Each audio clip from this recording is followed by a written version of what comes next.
देखंतु 2014 कहतु कि 2019 कहतु ओडिशार संदर्भ में एक्जिट पोल सबु बेले भूल प्रमाणित होती एवं 2024 रे मध्य ए एक्जिट पोल गुड़िक भूल प्रमाणित हे आमर संपूर्ण जहाँ आम पाखे सर्वेज अच्छी आम जेते आमर एनालिसिस करिचु ऑन ग्राउंड रू जो फीडबैक हमको मिलूची आपण जानी खुशी हेबे जे ओडिशा रे बिजु जनता दल 21टी लोकसभा आसन मध्यरु एटलिस्ट मिनिमम 12टी लोकसभा सीट में जितुछु आउरी अधिक जीति पारु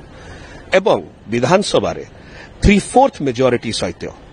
आमे सरकार करछु माननीय मुख्यमंत्री श्री नवीन पटनायक नेतृत्व रे एक सुदृढ़ एक स्ट्रांग स्टेबल गवर्नमेंट हवा को जाउची 147 आमर असेंबली सीट्स रही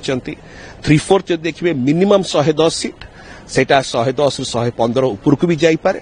एवं आमर जो सर्वेस कहउचंती that we are very well poised आम पाखरे जो प्रकार नंबर्स आमर आसुची